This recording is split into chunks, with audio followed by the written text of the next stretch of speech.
तो हम देख रहे थे 9 bodies in a Mexican morgue series को, जिसके 6 एपिसोड में से 4 एपिसोड मैं पार्ट 1 वीडियो में एक्सप्लेन कर चुका हूँ। तो जिन्होंने पिछला पार्ट नहीं देखा वो मेरे दिए गए पिन कमेंट के लिंक से पहला पार्ट जरूर देख लेना, ताकि सीरीज को अच्छे से समझकर एंजॉय कर सको। तो अब बिना देर किए बाकी एपिसोड शुरू करते हैं।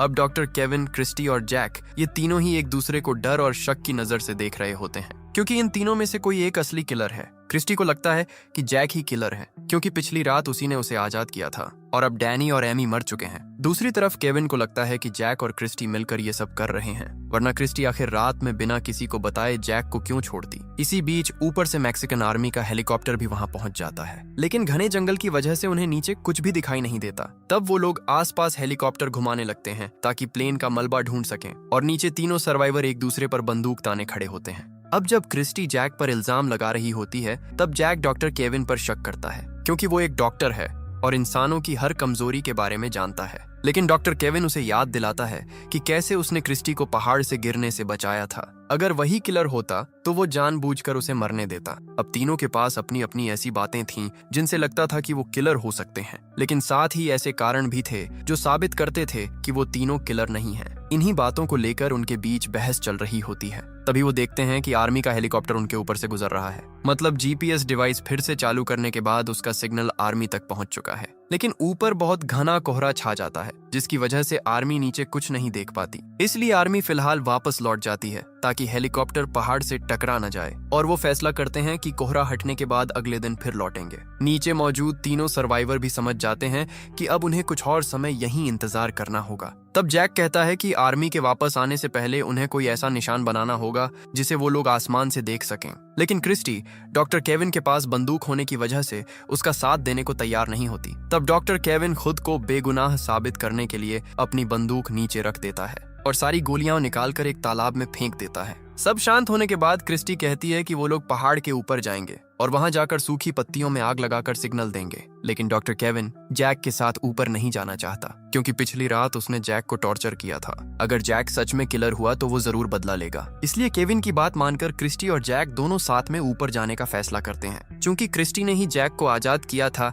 इसलिए वही उसके साथ जाएगी, और जब आर्मी उन्हें ऊपर से देखेगी तो उन्हें बचाने नीचे आएगी। अब क्रिस्टी को ये प्लान सही लगता है और वो जैक के साथ ऊपर जाने लगती है। हालांकि टॉर्चर की वजह से जैक ठीक से चल नहीं पा रहा होता, इसलिए क्रिस्टी उसे थोड़ी देर आराम करने को कहती है, और फिर दोनों बातें करने लगते हैं कि कैसे वो इस जंगल में फंसे हुए हैं। तब क्रिस्टी उसे बताती है कि उसे नहीं लगता जैक किलर है, बल्कि डॉक्टर केविन ही असली किलर है। दोनों बातें कर ही रहे होते हैं कि तभी अचानक गोली चलने की आवाज आती है। वो समझ जाते हैं कि गोली उनके कैंप की तरफ से चली है, इसलिए दोनों तुरंत वापस कैंप की तरफ भागते हैं, ये देखने के लिए कि हुआ क्या है। लेकिन वहां पहुंचकर वो हैरान रह जाते हैं, क्योंकि डॉक्टर केविन वहां मरा हुआ पड़ा होता है। उसे पीछे से गोली मारी गई थी और उसकी लाश तालाब में गिरने की वजह से उसका कुछ चेहरा मछलियां खा चुकी थीं। अब क्रिस्टी और जैक दोनों सदमे में पड़ जाते हैं, क्योंकि जिसे वो किलर समझ रहे थे वो खुद मारा जा चुका था, और जब केविन मरा उस वक्त क्रिस्टी और जैक दोनों साथ थे। अगर उन दोनों में से कोई किलर होता तो वो केविन को कैसे मार सकता था? इस विशाल जंगल में उनके अलावा और कोई होने का सवाल ही नहीं था।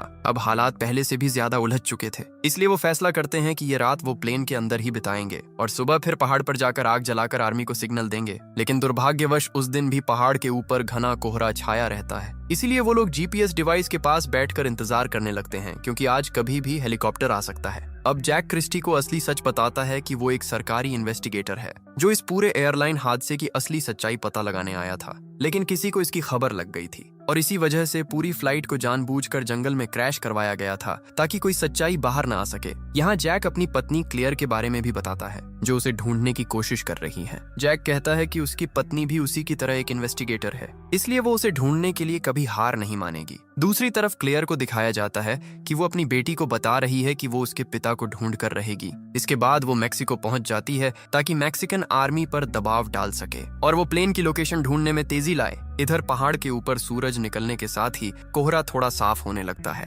तभी उन्हें लगता है कि आसपास कोई मौजूद है। क्रिस्टी कहती है कि चूंकि जैक के पैर में चोट लगी है इसलिए वो यहीं रुके और वो खुद आवाज के पीछे जाएगी। हालांकि चारों तरफ अभी भी घना कोहरा था, फिर भी जैक उसके पीछे चलने लगता है। तभी अचानक कोई क्रिस्टी के सिर पर वार करता है और उसे बेहोश कर देता है, और वही असली किलर होता है। वो क्रिस्टी की बंदूक उठा लेता है और जैक की तरफ बढ़ता है। उसने काले कपड़े पहने होते हैं और चेहरे पर मास्क लगा होता है ताकि कोई उसे पहचान न सके। अब जैक अपनी जान बचाने के लिए पीछे हटने लगता है। वो देखता है कि वो पहाड़ के बिल्कुल किनारे पर पहुंच चुका है। जैक मरने से पहले किलर से पूछता है कि उसने बाकी सबको क्यों मारा, उसका फायदा क्या है और वो असल में कौन है। लेकिन किलर कुछ नहीं बोलता और फिर सीधे जैक पर गोली चला देता है। 2 गोलियों के बाद जैक पहाड़ से नीचे गिर जाता है। अब सिर्फ क्रिस्टी बची होती है, लेकिन वो भी अधमरी हालत में होती है। उसे पता होता है कि किलर उसे भी मार देगा, इसलिए मरने से पहले वो किलर से उसका चेहरा दिखाने को कहती है। आखिरकार किलर अपना मास्क हटाता है और क्रिस्टी उसका चेहरा देखकर हैरान रह जाती है। जिसे वो अब तक शक तक नहीं कर पाए थे,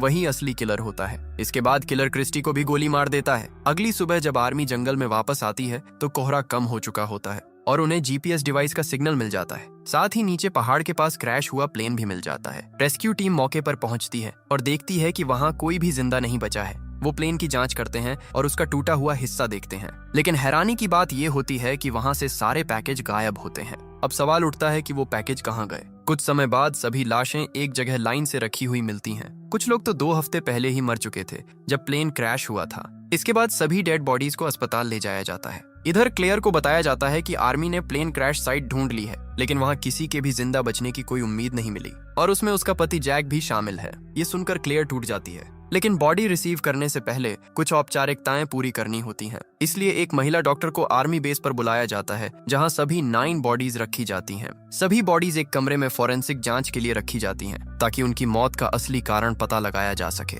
इधर आयरलैंड की मैनेजर कोरा उन सभी पर नजर रख रही होती है, क्योंकि उसका भी कोई गुप्त प्लान होता है। कुछ देर बाद एक डॉक्टर जिसे आर्मी ने फॉरेंसिक जांच के लिए बुलाया था, उसे रास्ते में ही रोककर एक बहाना बनाया जाता है और इंटरव्यू के नाम पर उसे पकड़ लिया जाता है। जब उसे यकीन हो जाता है कि वो बिल्कुल अकेली है, तो उसे मार दिया जाता है और उसकी जगह वो खुद बनकर आर्मी बेस में घुस जाता है। अब वहाँ सभी डेड बॉडीज एक रूम में रखी होती हैं। तभी एक बैग के अंदर से अचानक कोई चाकू से बैग काट कर बाहर निकलता है। मतलब उनमें से एक इंसान अभी भी जिंदा था और वही असली किलर होता है। असल में वो डॉक्टर केविन ही होता है। हाँ, यही पूरी कहानी का सबसे बड़ा ट्विस्ट होता है और वही एक एक करके सभी बॉडी बैग खोलने लगता है। इधर बाहर कोरा भी उसी डॉक्टर की आईडी इस्तेमाल करके अंदर पहुंच जाती है। वो बहाना बनाती है कि उसे पूरा प्रोसेस अकेले खत्म करना है, इसलिए एक सैनिक को उसके साथ भेजा जाता है। जब वो दोनों मर्चुरी में पहुंचते हैं तो देखते हैं कि सभी बैग पहले से ही खुले हुए हैं। सैनिक चारों तरफ देखता है कि ये किसने किया। तभी केविन पीछे से आकर उसे बेहोश कर देता है। अब केविन को सामने देखकर कोरा बहुत खुश होती है और दोनों एक दूसरे को गले लगाते हैं।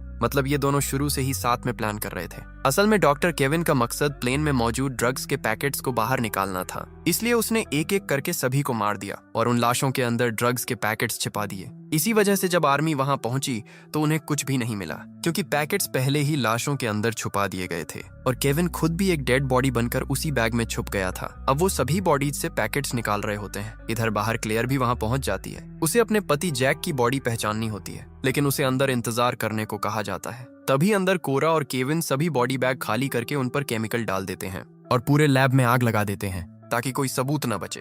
बाहर जब क्लेयर और सैनिक अंदर जा रहे होते हैं तभी बड़ा विस्फोट हो जाता है और सभी सैनिक आग बुझाने में लग जाते हैं। इसी अफरा तफरी में कोरा और केविन एक गाड़ी लेकर भाग जाते हैं। इधर कुछ सैनिक अभी भी जांच कर रहे होते हैं कि किसने मास्क पहनकर सभी को मारा, लेकिन कोई सबूत नहीं मिलता। तभी अचानक उन्हें नीचे से एक जिंदा सिग्नल मिलता है और वो जैक होता है, जो 2 गोली लगने और पहाड़ से गिरने के बाद भी जिंदा बच जाता है। असल में गोली कोहरा होने की वजह से उसे पूरी तरह नहीं लगी थी और गिरते समय वो एक पेड़ में फंस गया था, इसलिए वो बच गया। जैक सनग्लास से सिग्नल देता है कि वो जिंदा है। इधर क्लेयर टूट चुकी होती है, लेकिन फिर उसे बताया जाता है कि उसका पति जिंदा है और उसे अस्पताल ले जाया गया है। डॉक्टर बताते हैं कि अब वो खतरे से बाहर है। जैक को बाद में पता चलता है कि डेड लिस्ट में डॉक्टर केविन नाम का कोई था ही नहीं। तभी उसे समझ आता है कि असली किलर वही केविन था, जो नकली पहचान बनाकर सबको मारता रहा और ड्रग्स को लाशों के अंदर छुपाकर स्मगल करता रहा। अब जैक और आर्मी कोरा के घर की तरफ जाते हैं। उधर केविन और कोरा खुश होते हैं कि उनका प्लान सफल हो गया, लेकिन केविन को नहीं पता होता कि जैक अभी भी जिंदा है और वो सब समझ चुका है।